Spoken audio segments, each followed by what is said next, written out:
Hey guys, welcome. Welcome to Ann Arbor New Tech. We have this once a month. How many people are here for the first time? Okay, I'm always curious because it seems like there's so many new people every time. How many people, of those people that are the first time, came because you knew somebody or wanted to see a specific presentation tonight? Oh, someone presenting or just somebody in life?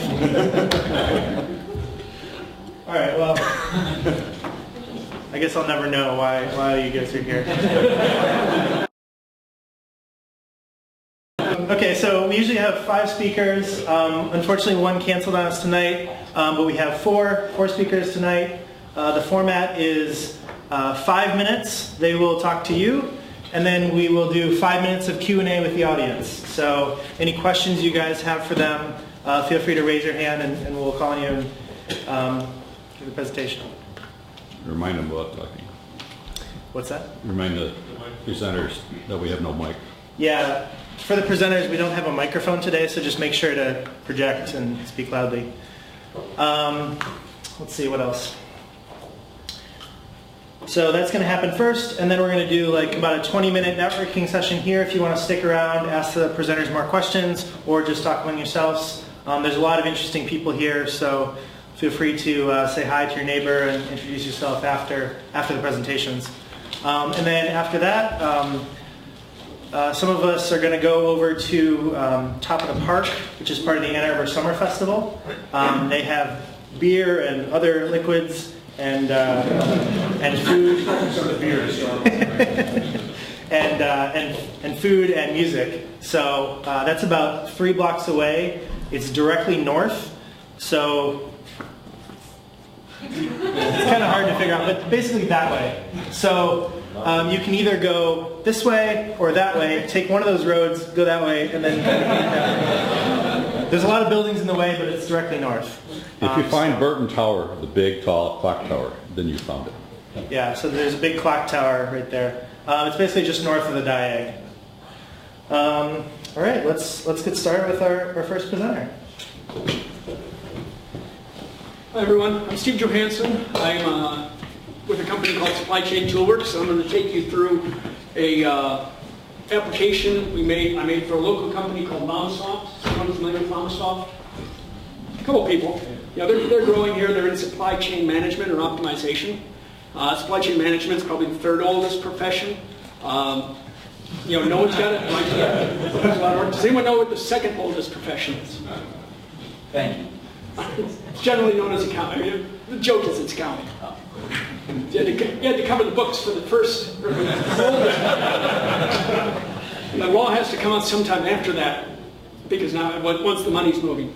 But anyway, I'll take you through what was a rapid prototyping tool used for supply chain management and talk about how this can actually be a platform that isn't really limited to supply chain management. But the premise behind it was that you could have all this enormous optimization software out there, and you completely detached yourself from the human factor of, how do I sit down and actually throw an idea on the table like I do with a napkin. And by the way, these weren't all cocktail napkins. Louis was toilet paper, and then the Star Spangled Banner and Gettysburg Address were envelopes. It was back when toilet paper was probably a little more robust. But since there's only 5 minutes, let me hop over to the rapid prototyping tool. Mamasoft calls their version Supply Chain Sherpa. And really it's, you know what a supply chain is? It's just stuff, usually a big mess, where I've got a set of customers somewhere, I've got a couple distribution centers or plants or suppliers, and how do I connect them all up? How do these nodes and relationships all connect? And then the fun begins, because how much does that cost me? What's at risk? How much variability is in the system? How much inventory do I have to keep in the system? These are all calculations that we have. Not going to complicate it. I'm going to actually start with a blank slate. So what Supply Chain Sherpa does is it's rapid prototyping. Let me start from a blank slate. and let me add a bunch of customers. Apparently I don't know how to use my own tool. All right. Now, the strength behind this tool is I'm dropping this on a map or any two-dimensional space, and behind it is a layer of data. It can be demographics, it can be costs, it can be risks, it can be anything. In this case, kind of hard-coded the customers to each one's consuming 100 units of a product called Product 1. Yes, I need to work on the marketing pitch to make it a little jazzier. And okay, let me put a distribution center somewhere near St. Louis, and I'm going to connect them up with LTL is less than truckload. It's like your little delivery trucks. Boom, boom, boom. And of course we need to make it somewhere, so we'll make it in Fort Worth. And we will connect that by truck. All right, so actually you can read up there. Apparently the supply chain is going to cost me, it looks like $154,000. And if I pop over to the map, here's the level of my risk. Pretty low risk. Let me look at my service distances. We don't have to go into the actual metrics. The fact is, this is actually doing deterministic flow calculation. It's basically calculating exactly what I drew there in a number of different metrics and formulas. In the case of LlamaSoft, they have some proprietary formulas. They wanted it calculated. And so this is basically, you can show someone like, hey, this idea is going to basically say, all right, I've got one customer that's greater than 28 hours away, and 3 customers that are 14 to 21 hours away.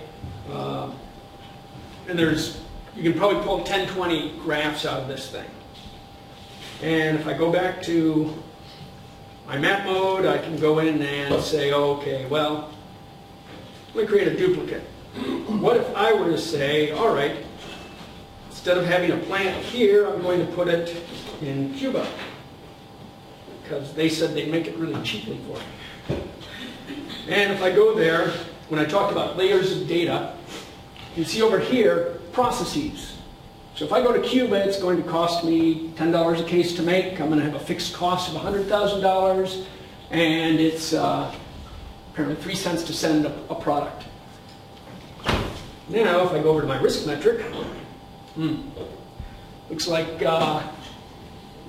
doing work or doing logistics in Cuba is pretty bad. It's got it's a little bit in the red. Corruption is in the red. So this is all data that's picked up in the map. That was it then. So. That's it? Okay. Thanks. Yep.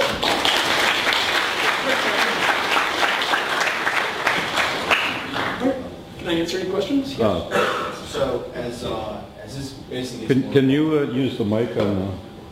There's a press the button there until it goes red. Oh, you don't have one? Sorry. Well, just talk loud then. So as this evolves and basically gets better with time, do you think, if you don't already have the option, do you think you'll be able to actually, when you click an area, you'll be actually like put in the actual information of the customer, so like their address and other stuff, instead of just dropping them on a map?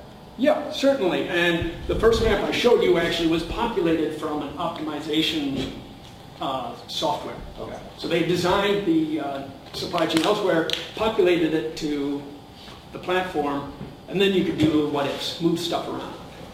Or you could have it driven by demographics. Okay. So I plop a customer and pick up any demographics within 100 miles or 200 miles.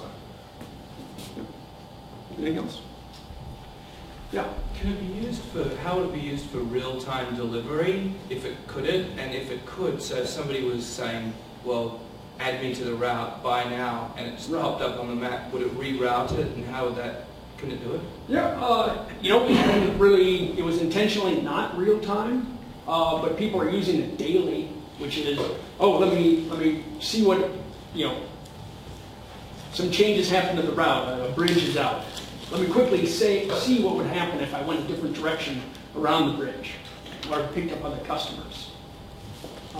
But yeah, as far as real time, there's actually a lot of supply chain applications that do, the real-time scheduling. They drive job orders. That's not really for this. This is prototype. It's like a what if. Yes. Does it do anything to present you options? So you drop your customers, you drop your distribution center, and say, here's where the 3 best locations for cost would be to produce it? Yes, you can do that. Ironically, the intent was to have this more deterministic, meaning one example is we gave it to Anheuser-Busch was doing distributor networks. We gave them the optimized network, but a distributor in southern Georgia has his 4 distribution centers, and he knows, you know what, my cousin does that route, and he's always going to go this way, or he's going to pick up these customers, or they told me to shut down Savannah, and I don't want to do it, so I'm going to leave Savannah open, and oh, look at that, it cost me $1 million.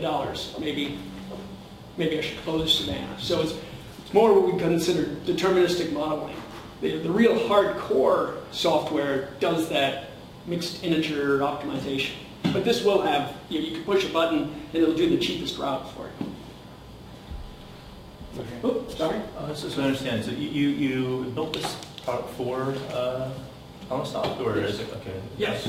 Yeah. So I'm just curious about the ecosystem of logistics and supply chain management here. But we do have, I know Ann Arbor is like, the headquarters of folks like Conway, right? Conway is like a $5.6 billion, kind of shipping company. And as Mark Andreessen once said, the software eating the world, and things like companies like FedEx are basically software networks with planes and trucks at the edges, right? As you see. I'm just curious, what kind of ecosystem exists here locally around kind of supply chain logistics? Because obviously you've been able to kind of build a business catering to another vendor, right, that's kind of doing this kind of thing in the back end. But are there other companies that are doing this kind of thing here locally? Because with Conway here, you'd imagine that there'd be a lot of folks that understand this stuff pretty deeply. Right. Well, there's Conway, and then Domino's is actually a supply chain industry leader. Yeah. And they actually do a lot of their stuff in-house. So they, but Ann Arbor is really not known as a supply chain hub, other than it's got Armstrong. Usually you go to some of the big, Chicago's got a lot of big third-party logistics players. But no, I don't think that, from my experience, there hasn't been much communication in the supply chain world, and there probably should be. Something Lamasoft could do to reach out more, or create their own network. I'm just curious if there are other startups you're aware of. I know there's another one called Win to Manage. These guys are over on South Main, but these guys do kind of restaurant supply chain stuff, including like workforce management and stuff. Okay. It's kind of Actually, interesting. I haven't heard of that. Just curious. Thank you. Oh, thanks. Niels? Thank you all for your time.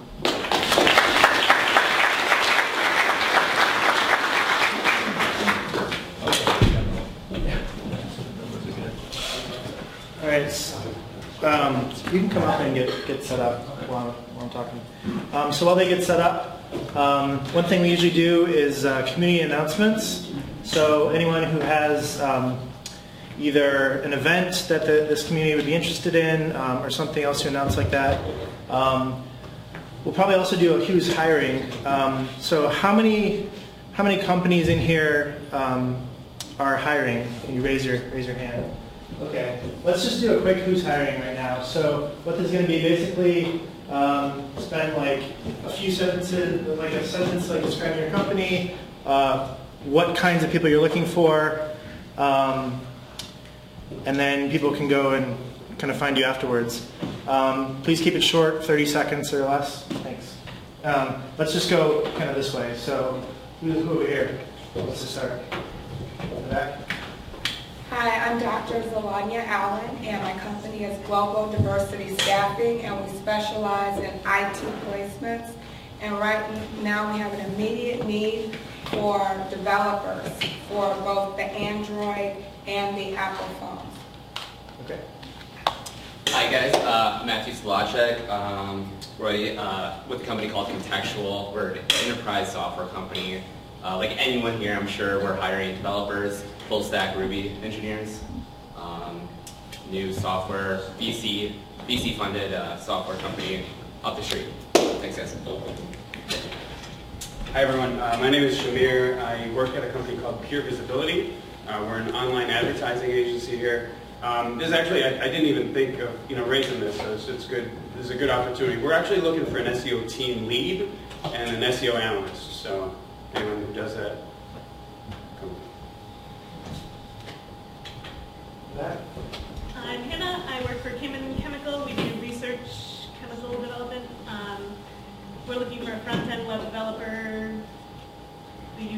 then you can talk to me. I'm Hassan Hodges with the MLive Media Group and AnnArbor.com, and we're looking for developers and product people. I think the number one thing that we're interested in is curiosity. People who are interested in making new things and exploring new business models, jacks of all trade kind of things. So look for me afterwards. Hi, I'm Regis. I'm with Duo Security over in Carytown, and we offer a two-factor authentication solution. We're currently looking for a product marketing manager as well as an account representative for our sales team, and we also have recs open in dev, marketing, and also a lab technician or for integrations. So you can come see me. We have a couple other people from our team as well here tonight. No? Okay. Who else? Okay. Blake Necklace, Liquid Web, a profitable and still growing 400-ish person web hosting company, looking for software developers, system engineers, QA, and a whole bunch of other positions. Yeah, we're looking for, with Cohort FS, we're a new startup in town, part of a suite of several other open source companies in town. Cohort FS is developing cloud storage management and file systems technology. We're under grant from NSF, and we have an opportunity for 2 to 4 students that could be funded through NSF. If anybody's interested, look up cohortfs.com or send me an email to elizabeth@cohortfs.com. Terrence Thompson, a co-founder of a startup by the name of Networking Out. We're looking for a co-founder to come in as a developer, and so we're looking for a tech co-founder. If you're interested in someone that can, if it's someone that can do both front end and back end work, we're certainly interested, and I have cards here if anyone's interested.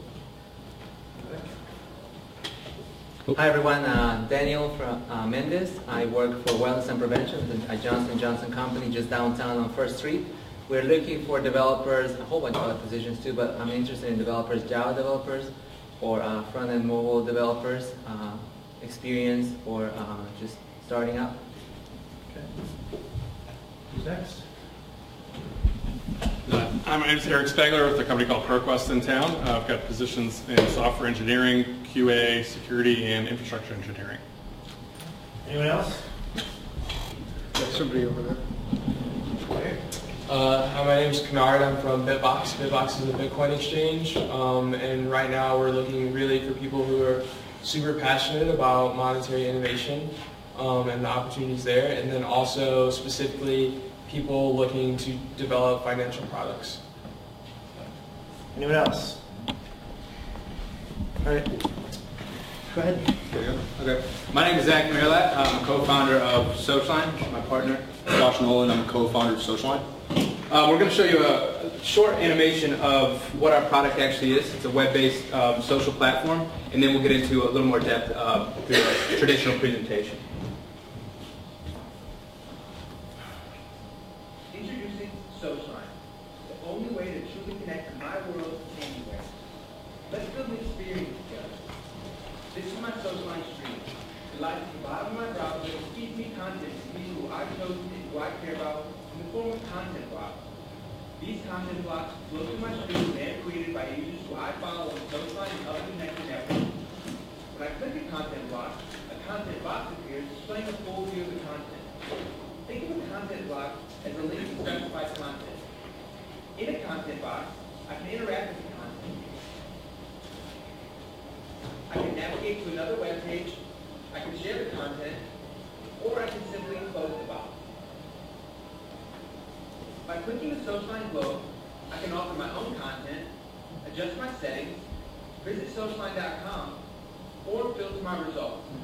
Here I've selected to only stream Socialline and Twitter content in my stream. But the best part about Socialline is that I can take my stream anywhere. Here you see I'm on CNN.com and still getting everything that I want streamed right to me. Okay, so probably about 10% of that was actually cut off.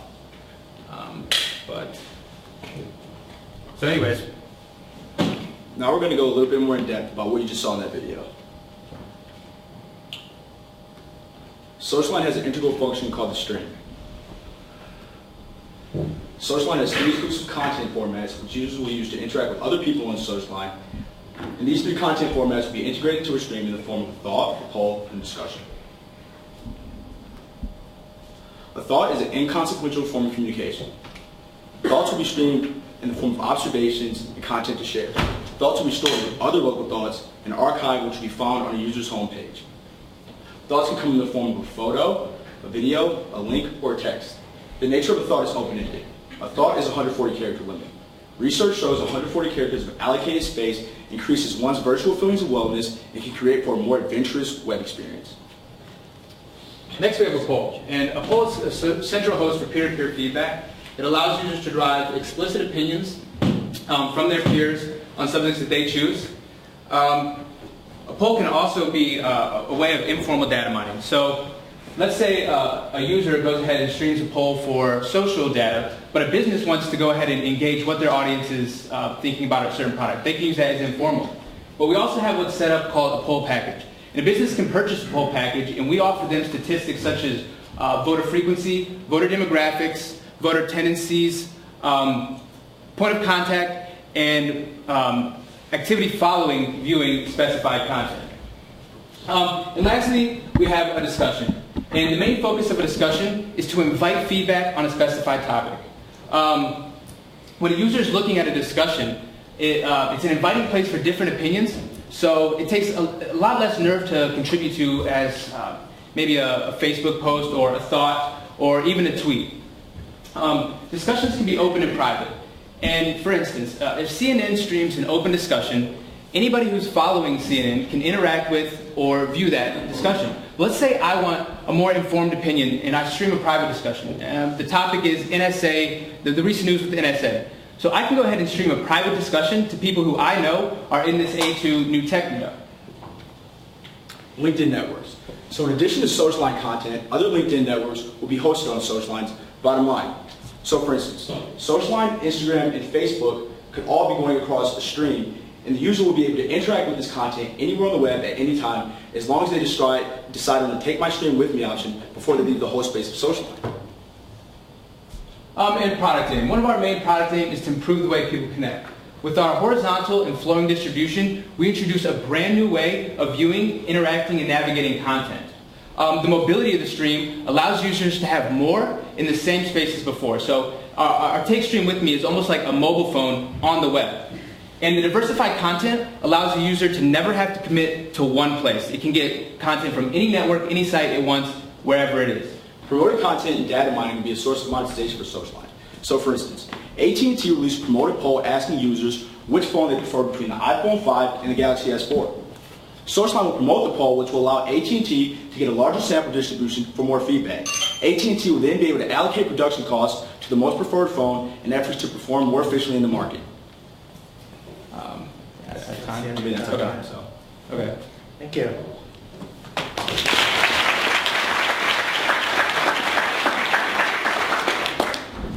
Switch to questions. I'm going to ask the first question. I guess a little bit of feedback. I don't get it. So what's the, like if I'm a user, and I'm going to your like homepage, like what is the pitch to me, like, you know, like the one sentence, like why would I want to use this? So the main reason you would want to use this page is for instance, I'm in college, and when I'm studying, I'll find like an internal conflict between myself. So I want to study, but I want to be on Twitter, but I want to be on Facebook, but I want to study. So this is important.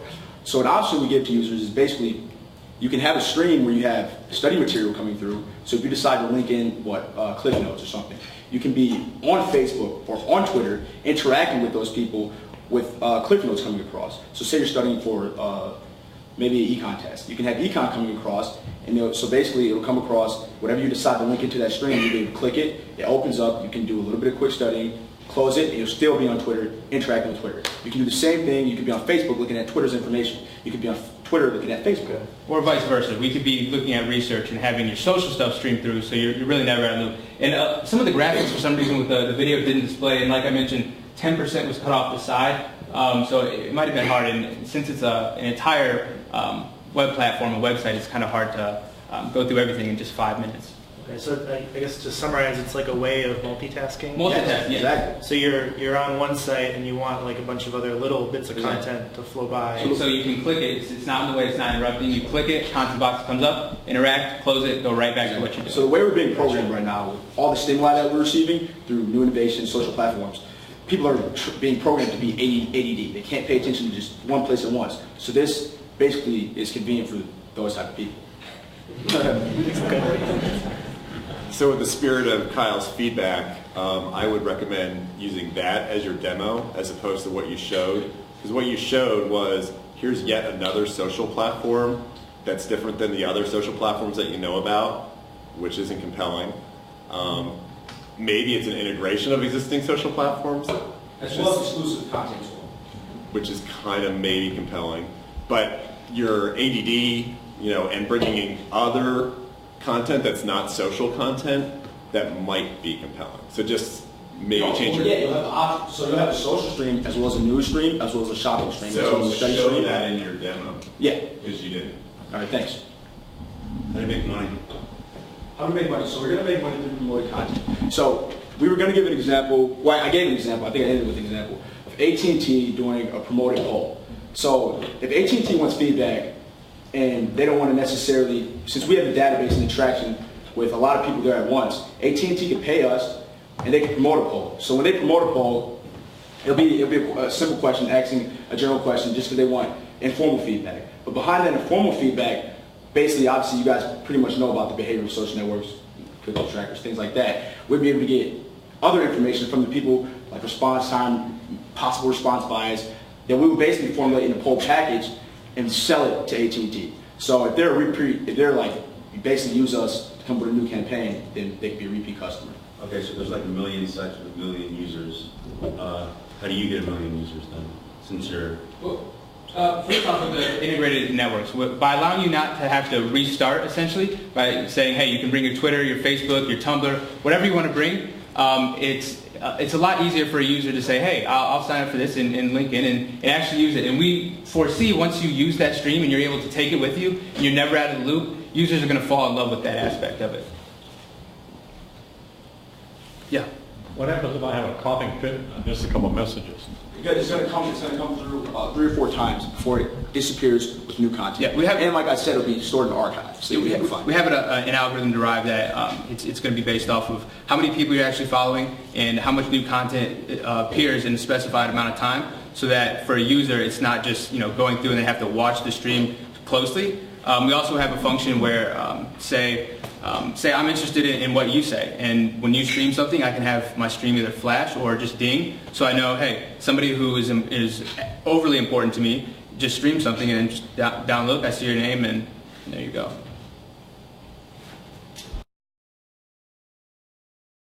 Next steps. So we're about, I guess you could say about 35 to 40% through the development phase. So at the rate at which we're moving right now, we're expecting to be up no later than early spring. And basically, what we're looking for is we're looking for about 2 or 3 more developers to speed up that process to get to market. Okay. Let's do one more question. Yeah. Have you guys seen Rockmelt by chance? Rockmelt? Rockmelt? No.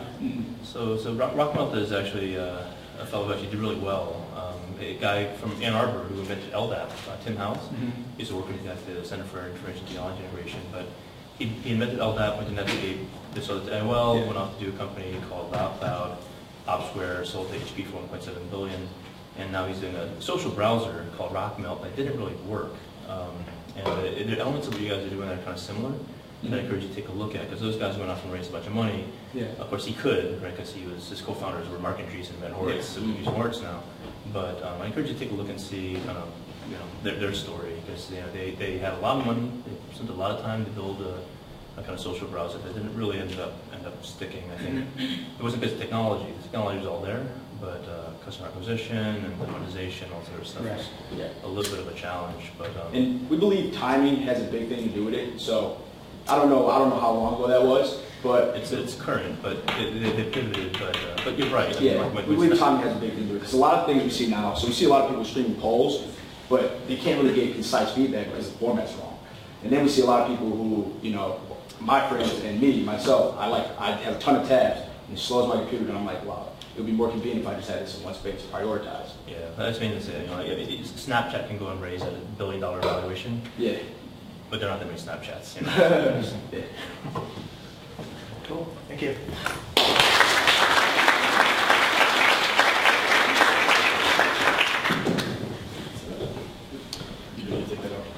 All right. Does anyone have any community announcements, like other events? Hi, so I'm Larry Cooperman. Last Saturday, launched the first of a meetup called B4 Entrepreneurs, Business for Entrepreneurs, and it's designed for business discussions for entrepreneurs. It goes every 2 weeks, so the next one will be the 29th. Meet over on the campus of WCC. It was pretty good for an initial launch. Looking for speakers, looking for people, particularly startups who want their business model critiqued. What's the website for that? B4entrepreneurs.com. Okay, is that the number 4? Yep, number 4. Thanks. I'm also with the Southeast Michigan Entrepreneurs Association, and next week we're having a meeting on how to get money for your business. So there will be a panel discussion, and there will be representatives from banks, credit unions, and non-traditional lending sources, as well as someone talking about how you can get grants for your business. And I have postcards with all the information if anybody's interested. Okay, so I belong to the organizing committee of Engineering Graduate Symposium in University of Michigan. It happens every year, and this year we want to try to make an interaction between the Ann Arbor startups and students, mostly graduate students in University of Michigan. So we are trying to look out for like feedbacks from the startups, like what can you sponsor and what do you expect like for us. It's a one-day event, so if you have any feedbacks, you could give it to me. And based on that, we are going to make a policy of reaching out to the Ann Arbor startups. How do we find more information? Sorry? How do we find you can email me, or you can go to the website of Engineering Graduate Symposium and email the person's. Engineering Graduate Symposium. Yeah. All right, let's. Okay. Hi everyone, I'm Joe, and I'm the co-founder of SportTech Labs. So how many of you believe me if I told you that teams and schools you'll see this fall in ESPN's College Game Day still use Excel to manage hundreds of thousands of dollars with inventory and equipment? For you sports fans out there, one of them was the #1 preseason ranked team in football last year. So with problems like these, we founded SportTech Labs. And our first product to launch is an inventory management system called TrakGear. So the company was founded last April. We released our product last year and iterated on it and released the full version last September. On the team is myself doing all the product and support with my co-founder Todd, who does all the sales and marketing. Together our experience really helps us. I ran Western Michigan's athletic IT for 4.5 years, and Todd has worked and led sales teams for the athletic software companies we plan on taking on as we grow the company. So let's go back to the problem of the inventory management in college and professional athletics. So let's talk about Dion. Dion works at Western as an equipment manager, and he only manages hockey and baseball. For hockey alone, he has 20 spreadsheets to keep track of a couple $100,000 worth of hockey equipment, and he's not alone in that problem. And you can imagine, as you're getting more and more sports and more equipment, it's difficult to manage and track and assign and keep track of who has what and build reports so you can keep financials on that. Now, on average, the NCAA, they have one equipment manager for every school, and every school has about, on average, 17 sports. As you can imagine, those Excel spreadsheets add and add and add, and you lose stuff, and you have to buy more stuff, and it's costly. So that's why we created TrakGear. TrakGear is a SaaS, web-based inventory system that allows schools to easily manage all their equipment, assign it to athletes, check it back in, and then build reports based on that so they can easily see how much they're spending per athlete and what, so forth. So let's show the product and a couple screenshots to go through that. So quick log into our dashboard, see what's going on, any product updates that we have, see what's getting assigned in and out. So it's a simple view for all the athletic equipment managers. We want to make it really easy for them to transition from Excel onto our platform so they can easily add an equipment group, add the items, and keep track of all the relevant information they want to look in there. Easily select an athlete, select a helmet or pads or a jersey, give that to them, and then have continuous records and auditing so they keep track of everything they have in there. Then we provide reporting functionality so they can easily see the age of all their football helmets and when they need to get reconditioned so they don't have to worry about the concussions for the football players. Or we can give them sign-in and sign-out reports for the high school football coaches or athletic directors at the high school level so they can tell the parents that that student didn't turn that $500 with athletic equipment and it's going to be charged to their student account, and now they finally have a way to do that really easily, and before it was all pen and paper independent on the coach. So the reason we built TrakGear is because we saw a need, and I saw a need as we tried to build and make one and buy one at Western Michigan University. You see there's 3 competitors out there, and the biggest 2 are SportSoft and ACS. And SportSoft is a very old desktop-based application that's available to everyone, but it crashes a lot and it doesn't really work with the technology and the needs that people have today. And then the other one is ACS. They have a very good inventory management system, but it's priced out of the realm of everyone else. There's 60 BCS schools and 4,400 colleges, and only those top tier ones can afford their software, so it prices everyone out of the market, such as the directional schools in Michigan. So that's why we create TrakGear, because it provides a complete solution to all the different schools in America and all the professional and high schools. It allows them to easily manage their equipment effectively instead of using pen and paper and Excel. Now as we do this, we built a platform that we wanted to make sure it worked on all mobile, so it's fully responsive, and the desktops, because everyone's on the go nowadays. Now as we've done this, we realized we can easily iterate and make more product as we go along, because the average lifetime value for our customers is 7 years at the college level and 10 years at the professional level. So we can build more and more products to solve more and more problems as we work with these athletic organizations. So looking at our market, we plan on being the #1 athletic software company and attacking first from the inventory management level. Now, you may think that that's not a lot, but every year just for team sports alone, $1.1 billion is spent just in football, baseball, and soccer. That's a lot of equipment to keep track of, and no one knows where it's going right now. And on the other side, we plan on beating the current competitors out there. There's 2 large software athletic companies, but they kind of go with the old adage of enterprise sales and software in the 6 figures and very high touch, while the new up-and-coming ones are slowly getting the broader market and taking them on and eating away at the market. So we're Sport Tech Labs, and our first product is TrakGear, and thank you for your time.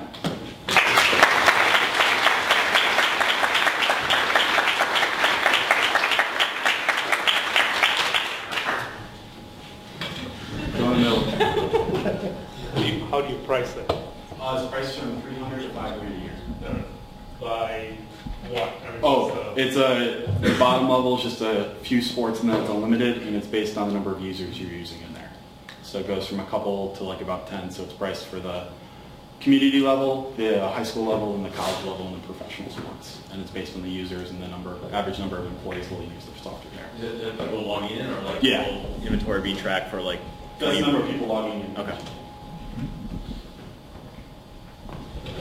Have a ROI story you can articulate for your customers in terms of what they're going to save or not have to spend? Yeah, we had one customer who, before we got software, he was managing by paper and lost 7 helmets because he couldn't keep track of it a lot easier. So we're working with a few schools to build up that white paper to show the exact cost that they save and the loss there, but we don't have it yet. But what makes it a unique inventory management problem? Why can't a generic inventory management, what I use to manage inventory of computers, etc., they get assigned to users? It's really due to lack of employees and resources. So they could get that and work it to them, but they don't really have a lot of people to bring it up and customize it to their need, because they don't have a lot of IT or whatnot in order to do that. So having a out-of-the-box system to build up those reports, which is the key feature of there, is the deciding factor.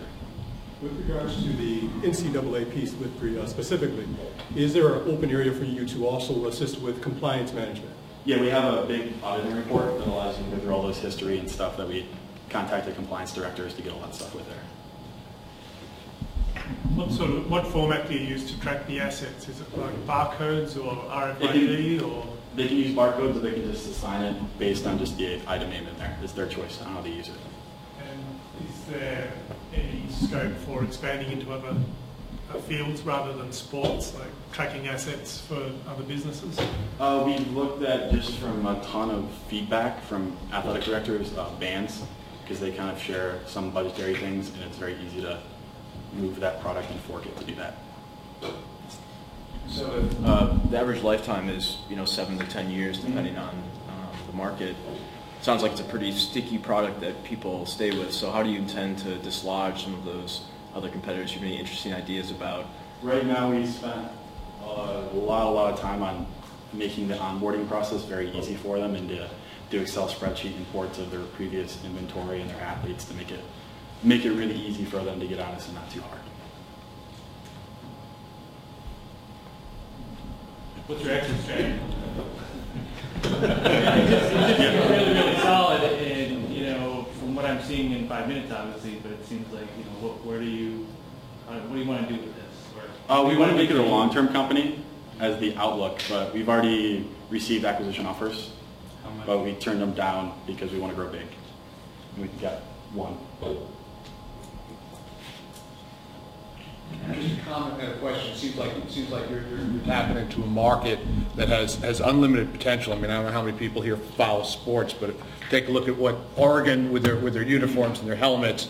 I mean, they have a different one for every game. It's just constantly expanding, and it's got to be better than using a 400 tab Excel sheet. Yeah. What is the TAM though? I mean, you showed a few numbers that was like 28 million, 30 million for the top competitors. Is the total market like That's a couple hundred million per year? Yeah, so it's like a couple 100 million market? What? Is the total market a couple hundred million? Or? It's a few $100 million for athletic software. So I just not too long ago came from Austin, and there was a company called Swimtopia, and they were actually doing the personal part of things. So they were managing things for the family that's trying to get all the gear together for their kids and all that. So have you looked at, if this isn't your complete focus, but have you looked at that type of thing where you've got a family that's got to try to get gear together? And so we haven't made it our focus right now. We're mostly looking at the higher paying customers at the moment.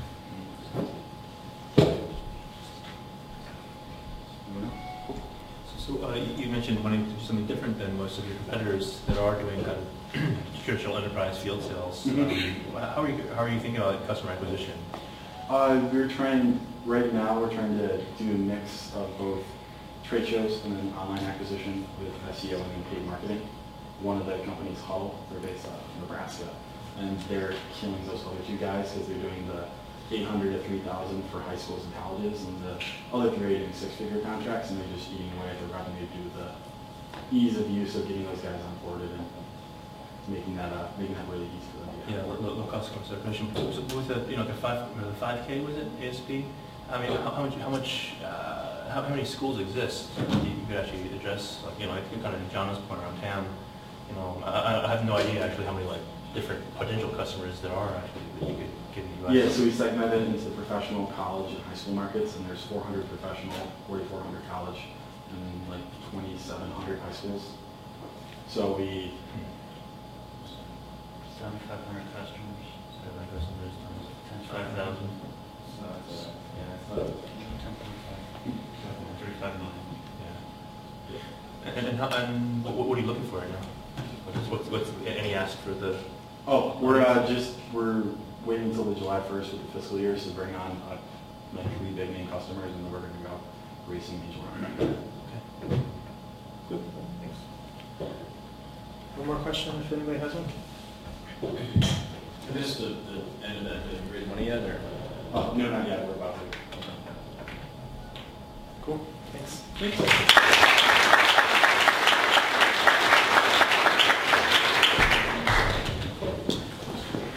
All right.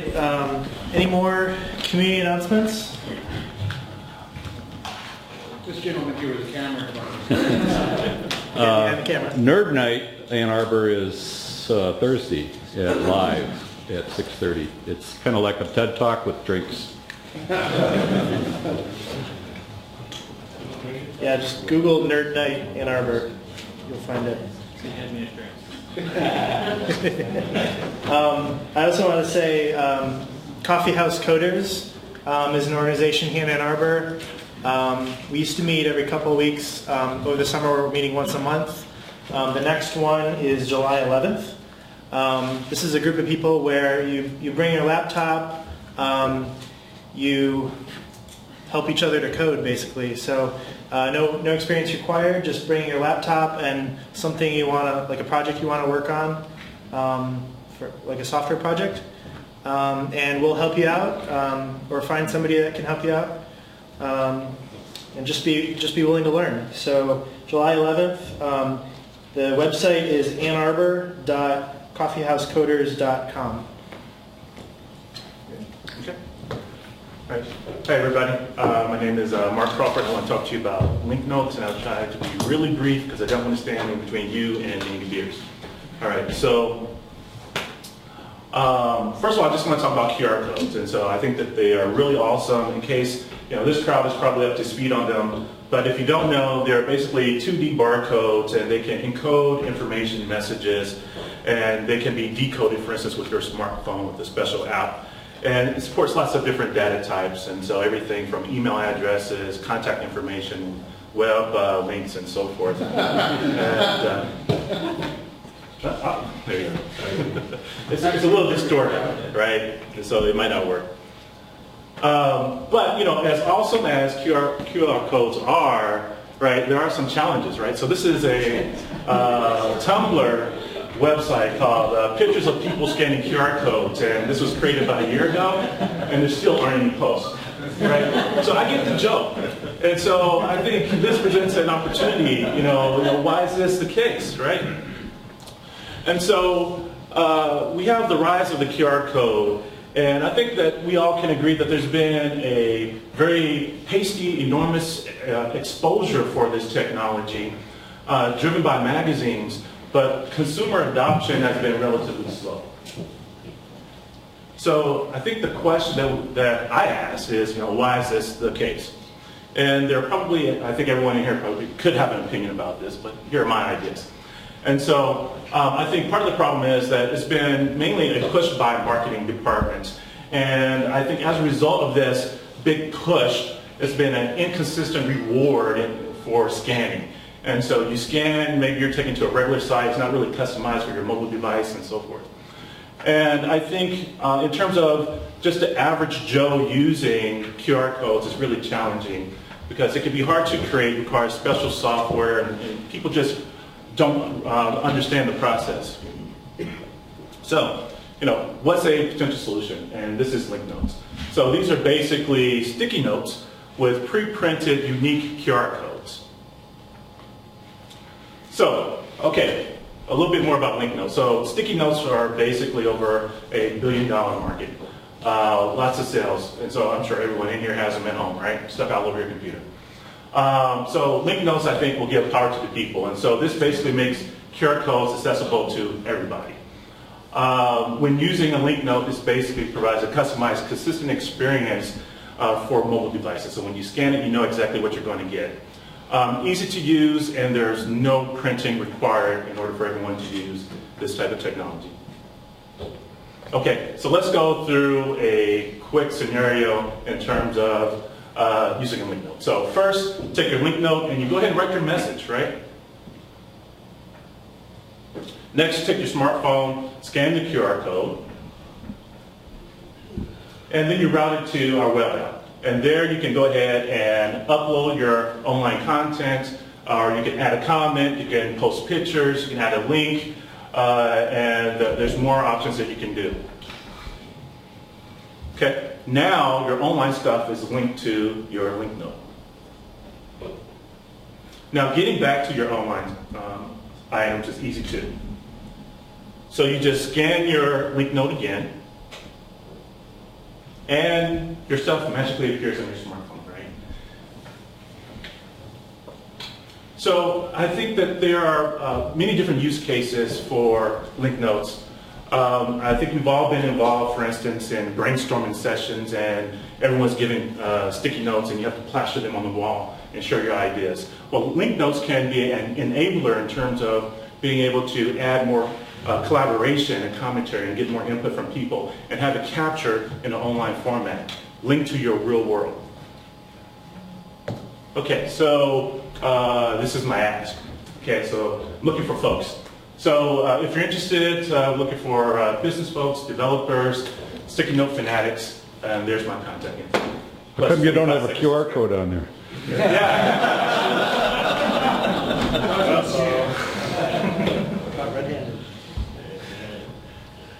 Cool, thanks.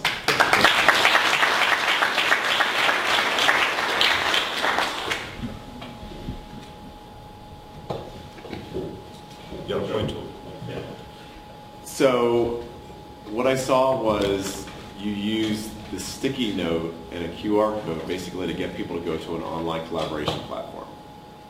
Did I interpret that right? That is part of, yeah. So why do I need the QR code?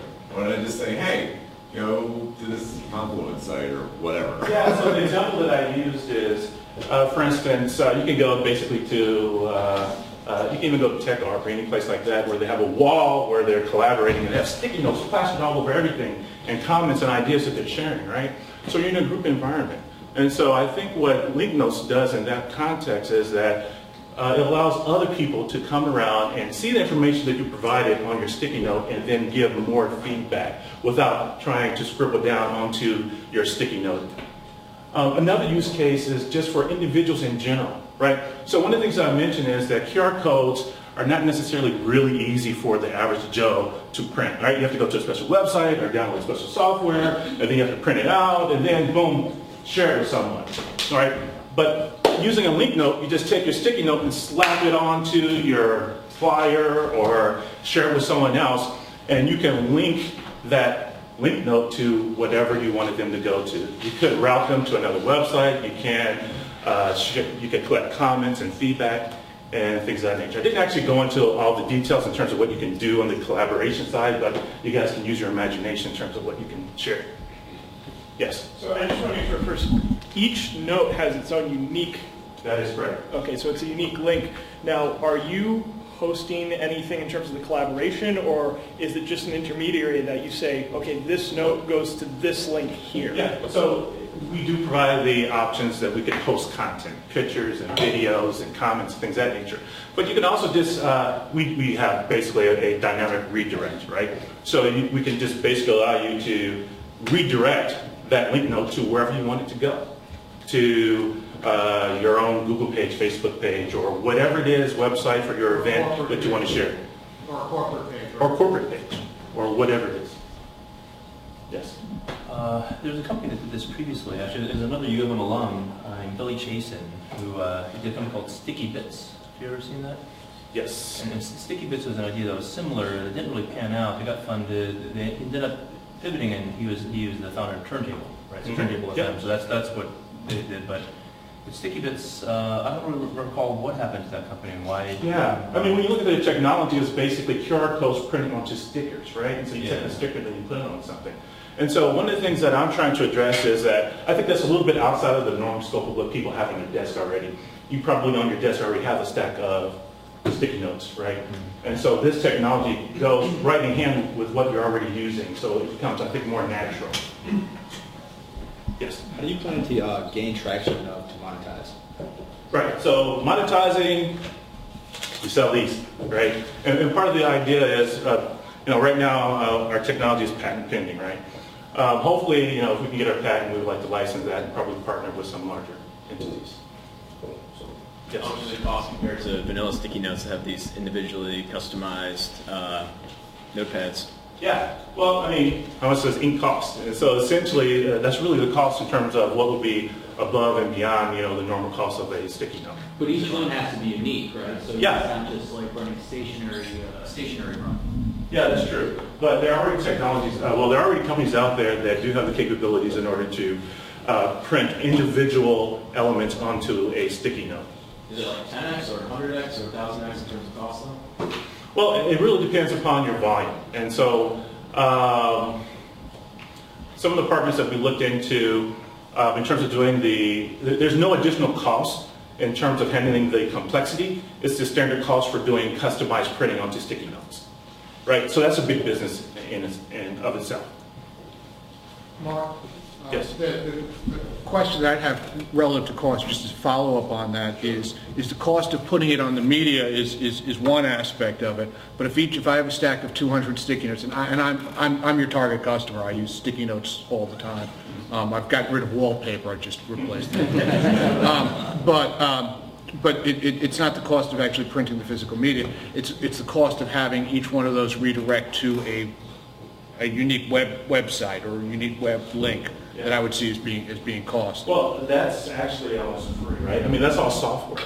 And so essentially, this is standard stuff. If you're really successful and it scales up, almost free becomes Well, that's a high-class problem I would love to have. Okay, that was our last question. Okay, one more. Have you gone outside the building and like put these in people's hands? Like, do you have any initial set of customers? Yeah, so right there. This is my first outing, and so if you want some, right, come see me. Cool.